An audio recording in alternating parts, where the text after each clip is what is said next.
Movie শুরু হয় ভবিষ্যতের এমন এক সময়ে যখন পুরো পৃথিবী একেবারে জনশূন্য হয়ে পড়েছে। আসলে কয়েক বছর আগে এমন এক মহামারী ছড়িয়ে পড়েছিল যা পৃথিবীর প্রায় সব মানুষকে মেরে ফেলেছে। তবে এই অসুখের একটা অদ্ভুত ব্যাপার আছে, এটা শুধু 18 বছরের বেশি বয়সীদের আক্রমণ করে। 18 বছরের কম বয়সী বাচ্চাদের উপর এর কোনো প্রভাব পড়ে না, কিন্তু যেই তাদের বয়স 18 হয় তখনই তারা মারা যায়। এর মানে এখন পৃথিবীতে শুধু 18 বছরের কম বয়সী বাচ্চারাই বেঁচে আছে, বাকি সবাই মারা গেছে। আর তাদের এই ধ্বংস হয়ে যাওয়া পৃথিবীতে টিকে থাকার লড়াই চালিয়ে যেতে হচ্ছে। এমনই এক মেয়ে অ্যানা আর তার 5 বছরের ছোট ভাই স্যাম জঙ্গলের মাঝখানে নিজেদের বাড়িতে থেকে সার্ভাইভ করছে। অ্যানা ওর ভাইকে সবসময় বাড়িতে লুকিয়ে রাখে আর কয়েকদিন পর পর একা শহরে গিয়ে খাবার ও দরকারি জিনিসপত্র জোগাড় করে আনে। অন্যদিকে তাদের বাড়ি আর আশেপাশের অনেকটা জমি কাটা তার দিয়ে ঘেরা। অ্যানা স্যামকে মিথ্যে বলে রেখেছে যে বাইরের পৃথিবীতে রাক্ষসরা ঘুরে বেড়ায়, যাতে ভুল করে বাড়ির সীমানায় পার না হয়। কিন্তু এই ধ্বংসলীলা শুরু হয় কিভাবে সেটা জানার জন্য কাহিনী 5 বছর পিছিয়ে নেওয়া হয়। তখন অ্যানার বাবা স্ট্যান আর তার মা মারিয়ার মধ্যে ডিভোর্স হয়ে যায়। অ্যানার কাস্টডি কে পাবে তা নিয়ে তাদের মধ্যে আইনের লড়াই চলছিল। যদিও অ্যানা তার বাবাকে বেশি পছন্দ করত, তা সত্ত্বেও মা মারিয়া তাকে জোর করে নিজের সঙ্গে নিয়ে যায়। ডিভোর্সের পর মারিয়া তার নতুন বয়ফ্রেন্ড ডেমিয়ানের সাথে থাকতে শুরু করে। তার নতুন বয়ফ্রেন্ড ডেমিয়ান আর তার ছেলে স্যামকে নিয়ে ওই জঙ্গলের বাড়িতে থাকতে শুরু করে। শুরুতে অ্যানা ডেমিয়ান আর স্যামকে দু চোখে দেখতে পারতো না, কারণ ওর মনে হতো ওদের জন্য ওর বাবা মা আলাদা হয়ে গেছে। কিন্তু তার মা তাকে বোঝানোর চেষ্টা করত যে স্যাম ওর ভাই আর এটাই এখন ওর পরিবার। কিন্তু অ্যানা কোনো কথাই শুনতেই রাজি ছিল না। এরই মধ্যে চারপাশ থেকে খবর আসতে শুরু করে যে দুনিয়া জুড়ে হঠাৎ এমন এক রোগ ছড়িয়েছে যার সংক্রমণে মানুষ দ্রুত মারা যাচ্ছে। মারিয়া ডেমিয়ান জঙ্গলে থাকতো বলে তারা খুব একটা ভয় পায়নি আর বিষয়টাকে সিরিয়াসলিও নেয়নি। চারদিকে এত খবরের মাঝেও তারা নিয়মিত কাছের শহরে যাতায়াত করত আর 2 বাচ্চা ওখানে স্কুলেই পড়তো। কিন্তু একদিন অ্যানার স্কুলের এক টিচারের শরীরের সে ভাইরাসের সংক্রমণ ধরা পড়ে। খবর পেয়ে সব বাবা মায়েরা তড়িঘড়ি করে স্কুলে আসতে শুরু করে যাতে তাদের বাচ্চাদের কিছু না হয়। কিন্তু অ্যানা যখন তার মা মারিয়াকে ফোন করে, মারিয়া তার ফোন ধরে না। আসলে তখন সে ডেমিয়ানের সঙ্গে অন্য কোনো কাজে ব্যস্ত ছিল।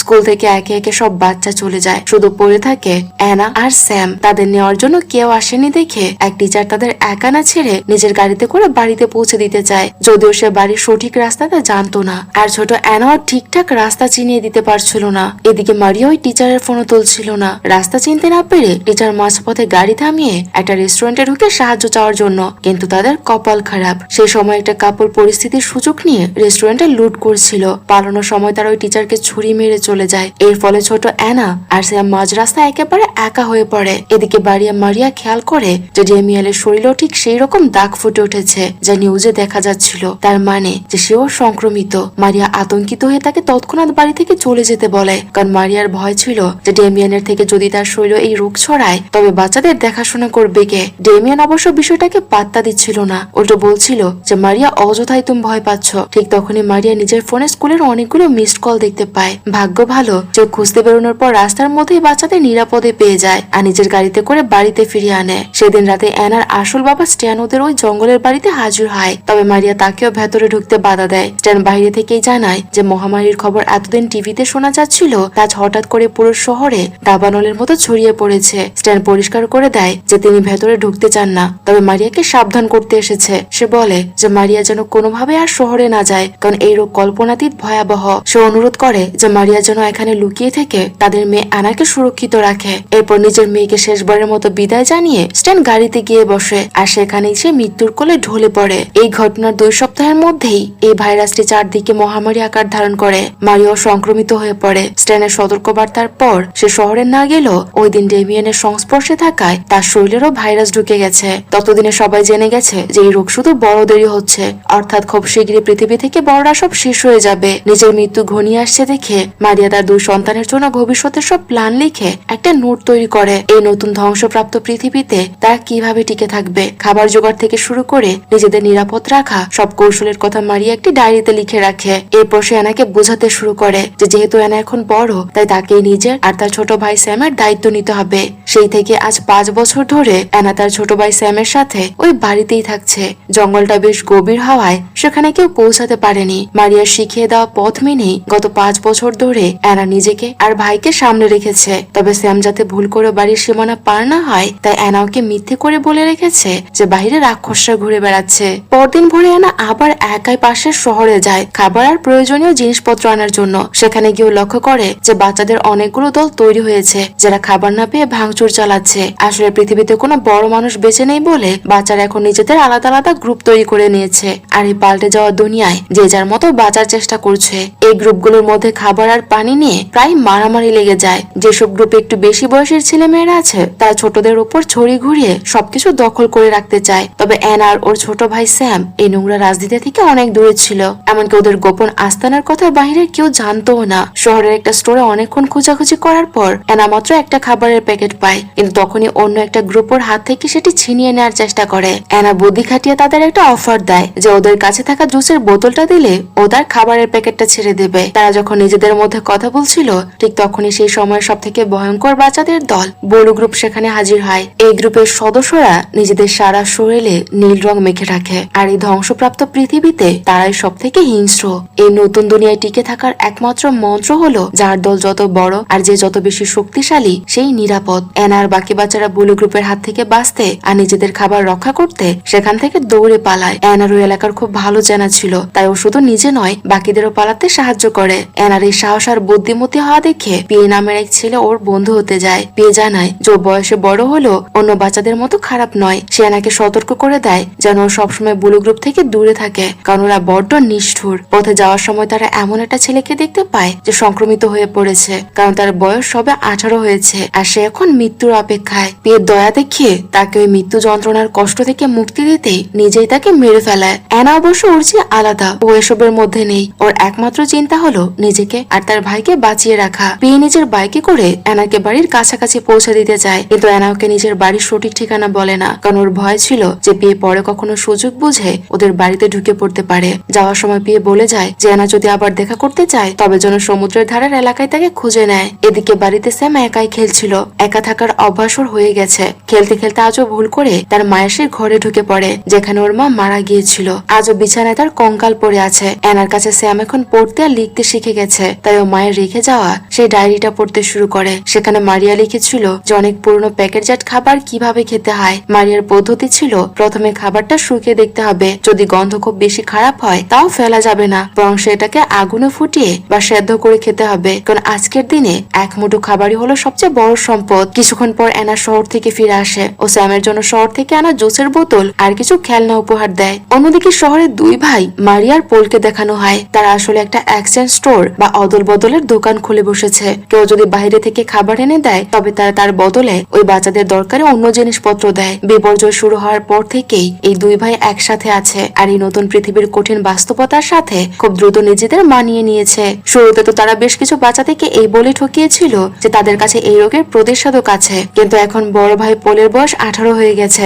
যার মানে আগামী কয়েকদিনের মধ্যেই তার মৃত্যু নিশ্চিত। মারিওর হাতে অবশ্য এখনো 1 বছর সময় আছে, তাই মারিও চায় পোল মরার আগে তার পছন্দের সব খাবার খেয়ে যাক। নিজের খাবারের ব্যবস্থা মারিও পরে করে নেবে। পোল জানায় যে মরার আগে সে শেষবারের মতো আইসক্রিম খেতে চায়, যা সে 5 বছর আগে স্বাভাবিক পৃথিবীতে খেয়েছিল, কিন্তু এখন তো আর বিদ্যুৎ নেই আর ফ্রিজও নেই। তাই দুই ভাই মিলে ঠিক করে যে তাদের বেসমেন্টে বরফ জমিয়ে সেটাকে ফ্রিজার বানাবে আর নিজেরাই আইসক্রিম তৈরি করবে। পোল মারা যাওয়ার পর মারিও সেখানে আরো আইসক্রিম বানিয়ে বাকিদের কাছে চড়া দামে বিক্রি করতে পারবে। এদিকে জঙ্গলের বাড়িতে অ্যানা আর স্যামের সম্পর্ক এখন অনেক গভীর। একসময় যাকে অ্যানা সহ্য করতে পারতো না, আজ পরিস্থিতির চাপে তারাই একে অপরের একমাত্র পরিবার হয়ে উঠেছে। অ্যানা এখন স্যামকে ছাড়া কিছুই বোঝে না। পরদিন সকালে অ্যানা আবার বের হয়, তবে এবার সে সমুদ্রের ধারের দিকে যায় পিয়ের সাথে দেখা করতে। ভাগ্য ভালো যে পিয়ে সেখানেই ছিল। এবার অ্যানা জিনিসপত্র সংগ্রহের চেয়ে পিয়ের সাথে সময় কাটাতেই বেশি আনন্দ পাচ্ছিল। প্রথম দেখাতেই তারা একে অপরকে পছন্দ করতে শুরু করে। এই ধ্বংস হয়ে যাওয়া পৃথিবীতে অন্তত এমন একজনকে পেয়ে অ্যানা খুব খুশি, যার সাথে সে জীবনটা একটু উপভোগ করতে পারছে। কিন্তু বাড়িতে স্যাম বরাবরের মতো একা খেলছিল। আজ খেলতে খেলতে সে তার কিছু পুরনো অপ্রয়োজনীয় জিনিস জড়ো করে আগুন ধরিয়ে দেয়। আগুনের শিখা বেড়ে যায় আর ধোঁয়া আকাশে কুণ্ডলি পাকিয়ে উঠতে থাকে। ঠিক সেই সময় দূর দিয়ে বোলো গ্রুপের সদস্যরা যাচ্ছিল আর তাদের নজরে সেই ধোঁয়া পড়ে। তারা বুঝে ফেলে যে গহীন জঙ্গলে এখনো কেউ বাস করছে। তারা ধোঁয়া অনুসরণ করে দ্রুত স্যামের বাড়িতে পৌঁছে যায় আর শুরু করে দেয় তাদের তাণ্ডব। ঘরে সব দরকারি জিনিসপত্র তারা লুট করতে থাকে। 5 বছর পর নিজের বোন ছাড়া প্রথম অন্য কোনো মানুষকে দেখে স্যাম একেবারে অবাক হয়ে যায়। বোলো গ্রুপের লোকদের কাছ থেকেই সে প্রথম জানতে পারে যে বাইরের পৃথিবীটা আসলে অতটাও ভয়ানক নয় আর সেখানে রাক্ষস নয়, বরং তাদের মতো অনেক বাচ্চা থাকে। বোলো গ্রুপের সদস্যরা যখন দেখে যে স্যাম পড়তে আর লিখতে জানে, তারা বোঝে যে এই বাচ্চাটা তাদের অনেক কাজে আসবে। তাই সব লুটে নেওয়ার পর তারা স্যামকেও নিজেদের সাথে নিয়ে যাওয়ার সিদ্ধান্ত নেয়। শুরুতে স্যামের একটু খটকা লাগছে, লাগছিল, কারণ ওর বোন ওকে ঘর থেকে বেরোতে নিষেধ করেছিল। কিন্তু নিজের বয়সে এতগুলো বাচ্চাকে দেখে সে প্রলুব্ধ হয় আর তাদের সাথে চলে যায়। শেষ পর্যন্ত তার বাড়ির সীমানা পার হওয়ার পর স্যামের মনে হয় যে সে যেন একদম বন্ধ করা পরিবেশ থেকে মুক্তি পেয়েছে। কিছুক্ষণ পর অ্যানা যখন বাড়ি ফিরে আসে, সে দেখে যে পুরো ঘর তছনছ হয়ে পড়ে আছে। বুঝতে ওর এক মুহূর্ত দেরি হয় না যে এখানে কেউ হানা দিয়েছিল। সব থেকে বড় ধাক্কাটাও তখন পায় যখন দেখে যে স্যাম বাড়িতে নেই। অ্যানা আতঙ্কে কুঁকড়ে যায়, কারণ সে জানে যে বাহিরের এই নিষ্ঠুর পৃথিবীটা সম্পর্কে ওর ছোট ভাই স্যাম কিছুই জানে না। তখনই সে সারা বাড়িতে নীল রঙের ছোপ দেখতে পায় আর বোঝা যায় যে এখানে বড় গ্রুপের সদস্যরা এসেছিল আর তারাই তার ভাই স্যামকে তুলে নিয়ে গেছে। অ্যানা এক মুহূর্ত সময় নষ্ট না করে নিজের জরুরি জিনিসপত্র প্যাক করে স্যামের খোঁজে বেরিয়ে পড়ে। সে সবার আগে পিয়ের কাছে যায় আর জিজ্ঞেস করে যে বড় গ্রুপের আস্তানা সে চেনে কিনা। তবে পিয়ে তাদের সঠিক ঠিকানা জানতো না। এতে অ্যানা উল্টো পিয়ের উপর চোটপাট শুরু করে। সে বলতে থাকে যে পিয়ের সাথে সময় কাটাতে গিয়ে আজ তার ভাই নিখোঁজ হয়েছে। সে আগে পিয়ের কাছ থেকে চলে যায় আর দুই ভাই অর্থাৎ মারিও পুলিশ স্টোরে পৌঁছায় যাতে খাবারের বদলে একটা ম্যাপ আর টর্চ নিতে পারে। সেখানে মারিও তাকে বলে যে সে অলরেডি বড় গ্রুপের একটা সদস্যকে ধরে ফেলেছে, তাই অ্যানা চাইলে তার কাছ থেকে ঠিকানা জেনে নিয়ে তার ভাইকে বাঁচাতে যেতে পারে। অ্যানা এটি শুনে মনে মনে খুব খুশি হয়, এই ভেবে যে সে এবার তার ভাইকে খুঁজে পাবে। কিন্তু এটা আসলে ছিল মারিওর একটা পাতানো ফাঁদ। অ্যানা ভেতরে ঢুকতেই মারিও বাইরে থেকে দরজা আটকে দেয় যাতে সে আর বেরোতে না পারে। মানে একদিকে স্যাম সেই ভয়ঙ্কর গ্রুপের কবলে আর অন্যদিকে অ্যানা নিজে এখানে বন্দী হয়ে গেছে। পরদিন পর্যন্ত মারিও অ্যানাকে একটা খাঁচার ভেতর আটকে রাখে। সেখানে অ্যানা খেয়াল করে যে মারিও শুধু তাকে নয় বরং আরো একটা বাচ্চাকে ধরে রেখেছে। মারিও তাদের পরিষ্কার জানিয়ে দেয় তারা এখন তার কবজায়, তাই বেঁচে থাকতে হলে আর খাবার পেতে হলে তাকে দিয়ে রোজ কাজ করাতে হবে। মারিও সারাদিন তাদের দিয়ে হাড় ভাঙা খাটুনি খাটাতো আর সন্ধ্যায় তাদের খেতে দিত কুকুরের খাবার, কারণ সাধারণ খাবার তো এখন আর অবশিষ্ট নেই। অ্যানা বুঝতে পারে যে এভাবে হাত পা গুটিয়ে বসে থাকলে সে কোনোদিনও বেরোতে পারবে না, তাই সে একটা প্ল্যান করে মারিওর সাথে খুব ভালো ব্যবহার করতে শুরু করে যাতে সে তাকে ছেড়ে দেয়। কিছুক্ষণ পর মারিওর নজর একটু সরতেই অ্যানা তার উপর ঝাঁপিয়ে পড়ে, কিন্তু মারিও অনেক বেশি শক্তিশালী ছিল। সে অ্যানাকে উল্টো কাবু করে অজ্ঞান করে দেয়। ভাগ্য ভালো যে ঠিক তখনই বাইরে কেউ একজন জিনিস অদল বদল করতে আসে আর মারিও তড়িঘড়ি করে অ্যানাকে ওখানে বেঁধে রেখে বাহিরে যায়। আসলে সে ছিল পিয়ে। অ্যানা গত দুদিন ধরে ফিরে আসেনি দেখে সে তাকে খুঁজতে খুঁজতে এখানে এসেছে, কারণ অ্যানা বলেছিল যে সে টর্চ নিতে এখানে আসবে। মারিও শুরুতে মিথ্যে বলে যে অ্যানা এখানে আসেনি। সে পিয়ের মন ঘোরাতে তাকে ফ্রিতে একটা অ্যাডাল্ট ম্যাগাজিন দিয়ে বিদায় করার চেষ্টা করে, কিন্তু পিয়ে নিশ্চিত ছিল যে অ্যানা এখানেই আছে। ঠিক তখনই ভেতর থেকে অ্যানা চিৎকার শুরু করে আর হঠাৎ স্পিকার চালিয়ে দেয়। পিয়ে বুঝে যায় যে ভেতরে কিছু একটা গড়বড় আছে। সে দ্রুত ভেতরে ঢুকে অ্যানাকে দেখে ফেলে আর শেষ পর্যন্ত তাকে মুক্ত করে। মুক্ত হওয়ার পর অ্যানা সবার আগে মারিওকে আচ্ছা করে দোলাই দেয়, কারণ গত দুদিন সে অ্যানার উপর অনেক অত্যাচার করেছিল। মারিও প্রাণ ভয়ে ক্ষমা চায় আর অফার দেয় যে এর বদলে তারা তার স্টোর থেকে যা খুশি নিয়ে যেতে পারে। মেপার প্রচুর খাবার দাবার নিয়ে অ্যানা এবার পেয়েকে সরি বলে। সে অনুরোধ করে পেয়ে যেন তার ভাইকে খুঁজতে তাকে সাহায্য করে, কিন্তু পেয়ে তখন প্রচন্ড রেগেছিল, কারণ অ্যানা নিজের দোষ অন্যের উপর চাপিয়ে তাকে অপমান করেছিল। সে আগে সেখান থেকে চলে যায়। অন্যদিকে স্যাম ততক্ষণে বোলো গ্রুপের হেডকোয়ার্টারে পৌঁছে গেছে। বিল্ডিং আসার পর গ্রুপের নিয়ম অনুযায়ী যে নতুন সদস্য এই দলে নাম লেখায় তাকে নীল রং দিয়ে গোসল করতে হয়। স্যামকেও ঠিক সেটাই করতে হয়। এরপর সামনে আসে বোলো গ্রুপের লিডার অ্যাঞ্জেলিকা। সে নিজেও আর কয়েক সপ্তাহের মধ্যে 18 বছরে পা দিতে চলেছে। এখান থেকে অ্যাঞ্জেলিকার 6 বছর আগের অতীত দেখানো হয়। অ্যাঞ্জেলিকা ছিল এই শহরের সব থেকে ধনী আর প্রভাবশালী পরিবারের মেয়ে। সেই অহংকার এসে অন্য বাচ্চাদের সবসময় নিজের থেকে নিচু চোখে দেখত।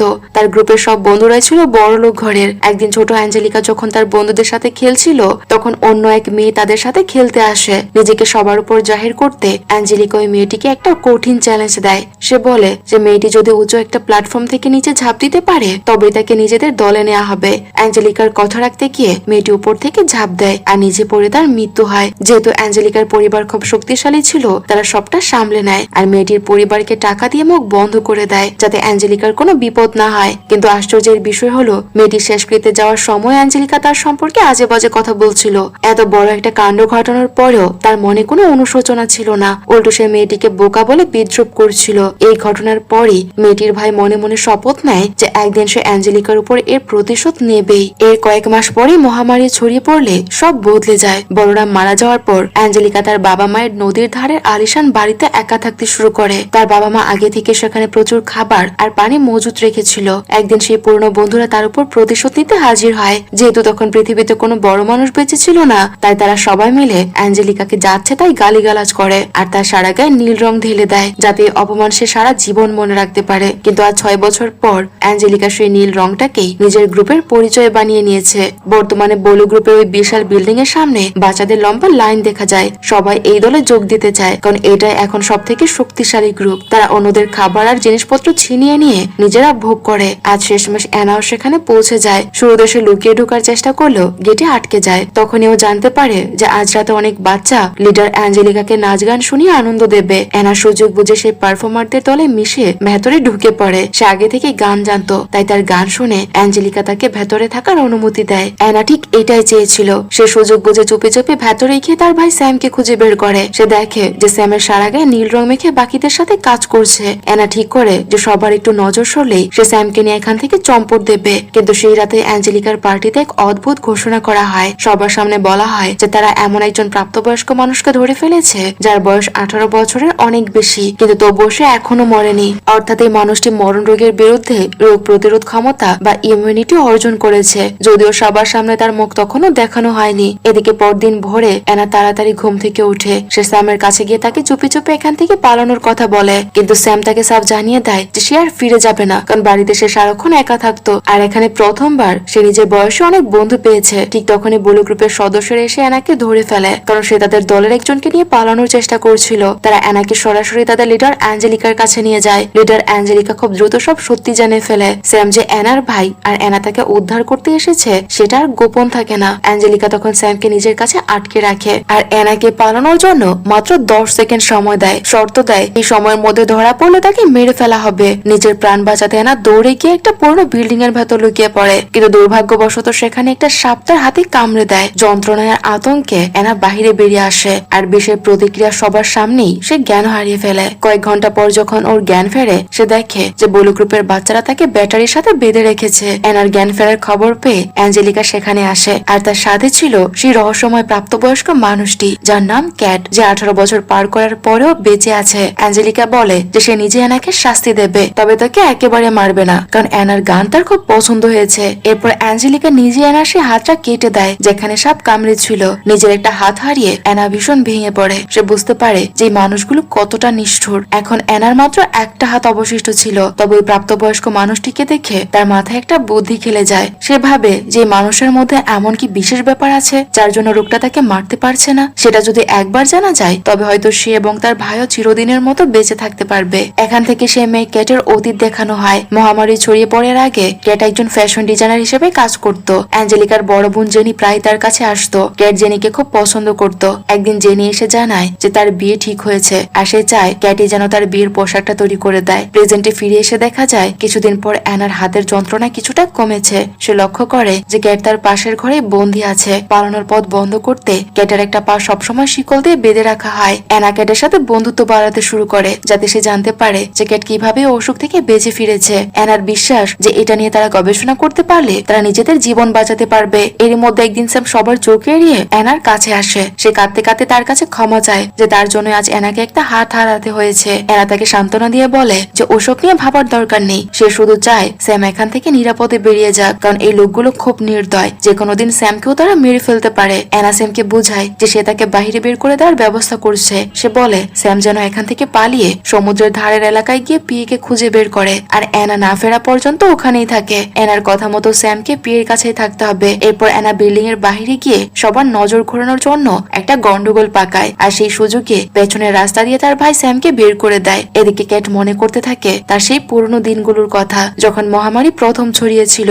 একে একে তার আশেপাশের সব বড় মানুষরা মারা যাচ্ছিল। ক্যাটও নিজের মৃত্যুর জন্য প্রহর গুনছিল, কিন্তু সেই সময়টা আর কখনো আসেনি। কেন সে মরলো না তার কারণ সে নিজেও কোনোদিন জানতে পারেনি। এরপর ক্যাট জেনির সাথে দেখা করতে তার বাড়িতে গিয়েছিল, কিন্তু ততদিনে জেনিও মারা যায়। সেখানেই তার দেখা হয় জেনির ছোট বোন অ্যাঞ্জেলিকার সাথে, যে বর্তমানে বুড়ো গ্রুপের লিডার। বর্তমানে ক্যাট অ্যাঞ্জেলিকার দেখাশোনা করছিল। সে লক্ষ্য করে যে অ্যাঞ্জেলিকার বয়স যেহেতু 18 এর কাছাকাছি পৌঁছে গেছে, তাই সেও এখন সংক্রমিত হচ্ছে আর খুব শীঘ্রই সে মারা যাবে। এই কথা শুনে অ্যাঞ্জেলিকা ক্যাটের উপর প্রচন্ড রেগে যায়। সে চিৎকার করে বলে যে সে ক্যাটকে এতদিন শিকল দিয়ে বেঁধে নিজের কাছে আটকে রেখেছিল এই আশায় যে ক্যাটের সংস্পর্শে থাকলে সে হয়তো এই রোগ থেকে বেঁচে ফিরবে, কিন্তু এখন দেখা যাচ্ছে যে সে মরতে বসেছে, অথচ ক্যাট ঠিকই বেঁচে আছে। ক্যাট অবশ্য তাকে শান্ত করে বলে যে সেও অ্যাঞ্জেলিকার সাথে মরতে রাজি, কিন্তু পরে চুপি চুপি সে অ্যানাকে সতর্ক করে দেয় যে অ্যাঞ্জেলিকা নিজে তো মরবেই, সাথে অ্যানাকেও মেরে ফেলবে। পরদিন সকালে অ্যাঞ্জেলিকার সারা শরীরে নীল রং মেখে একদম তৈরি হয়ে নেয়। তার পরিকল্পনা ছিল আজ সে নিজের সাথে ক্যাটকেও মেরে ফেলবে, কিন্তু সে যখন ক্যাটকে নিয়ে ঘরে ঢুকে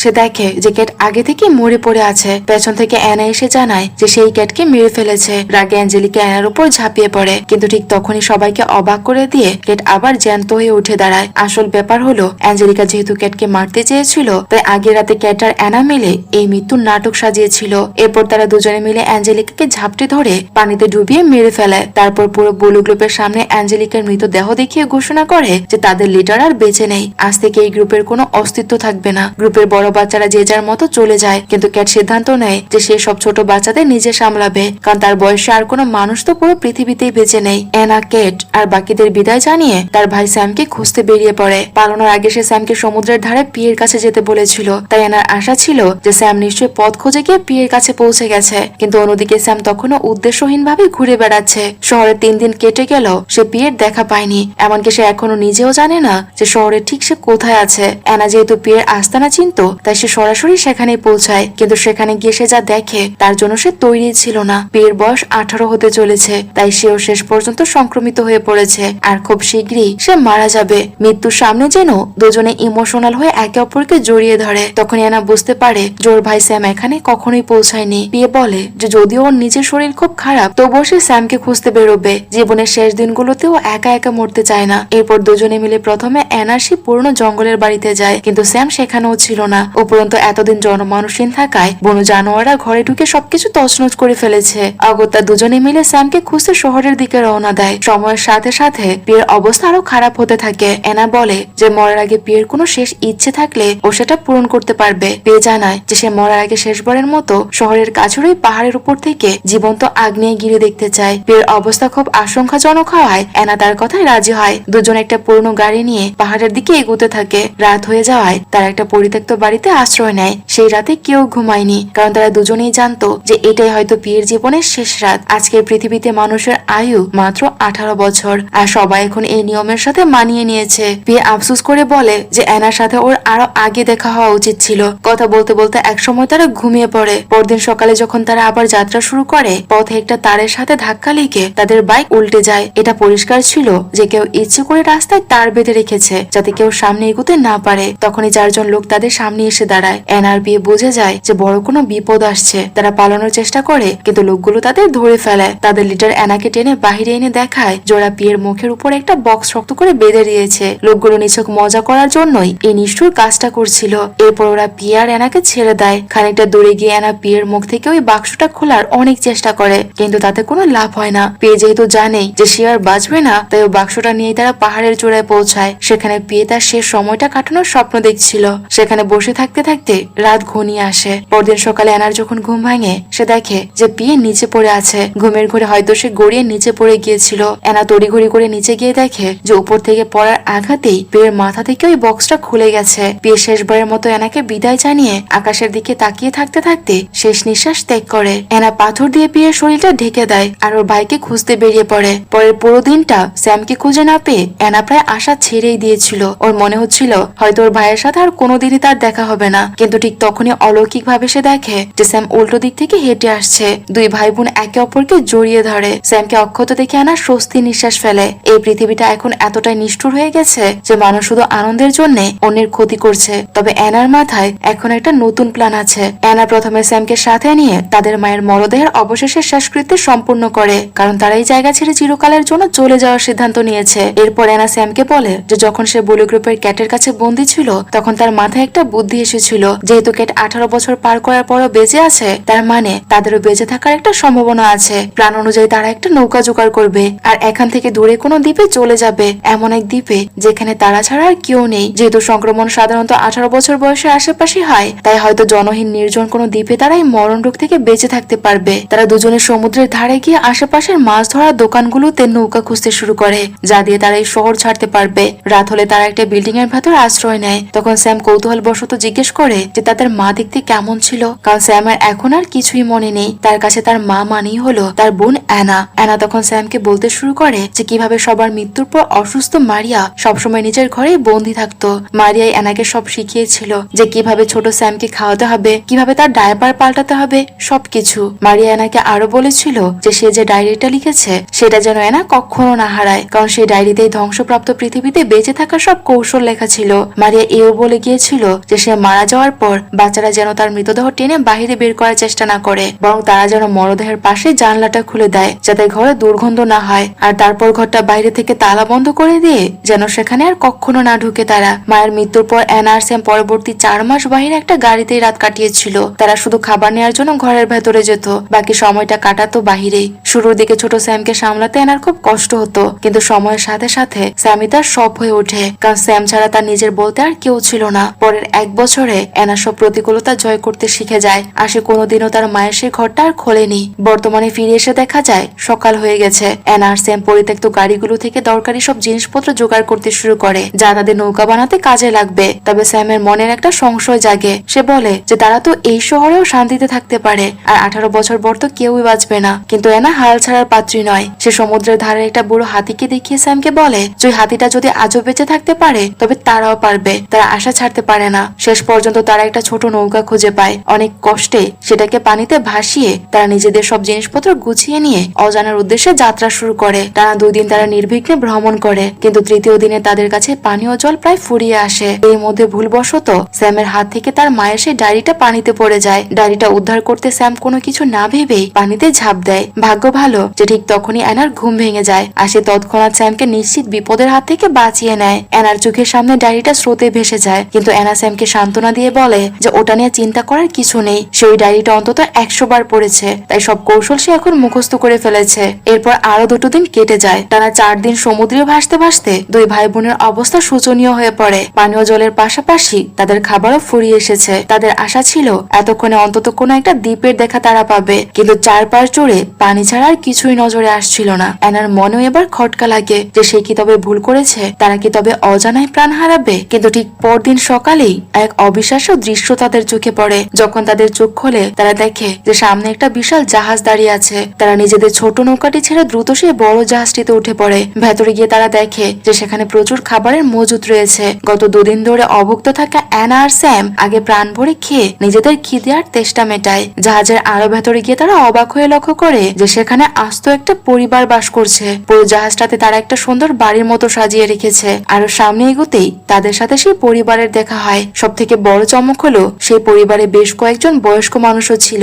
এর মানে হলো এই জাহাজে থেকে তারা সেই মরণ রোগ থেকে মুক্তি পেয়েছে আর কোনোভাবে নিজেদের সুরক্ষিত রাখতে পেরেছে। অর্থাৎ অ্যানা আর স্যাম এবার শেষ পর্যন্ত বেঁচে যাবে। কিন্তু এই সিনটি কি আসলেও সত্যি ছিল? এমনটাও তো হতে পারে যে অ্যানা আর স্যাম ক্ষুধার্ত ও তৃষ্ণার্ত অবস্থায় সেই ছোট নৌকাটিতে মরণাপন্ন হয়ে পড়ে আছে, আর এই জাহাজ বা সুস্থ মানুষদের দেখাটা তাদের মনের একটা ইলুশন মাত্র। কে জানে, হয়তো তারা সেই সমুদ্র থেকে কোনোদিন ফিরতেই পারেনি। আর ঠিক এই রহস্যময় সিন দিয়ে এই মুভিটি শেষ হয়ে যায়। তো মুভির গল্পটি আপনাদের কাছে কেমন লেগেছে তা আমাদের কমেন্ট করে জানাতে ভুলবেন না। যদি একটুও ভালো লেগে থাকে তাহলে প্লিজ ভিডিওটিতে লাইক করে দেবেন। আর যারা এখনো আমাদের চ্যানেলটি সাবস্ক্রাইব করেননি তারা চাইলে আমাদের চ্যানেলটি সাবস্ক্রাইব করে দিতে পারেন। দেখা হচ্ছে পরবর্তী কোনো ভিডিওতে। সেই পর্যন্ত সবাই ভালো থাকুন আর সুস্থ থাকুন।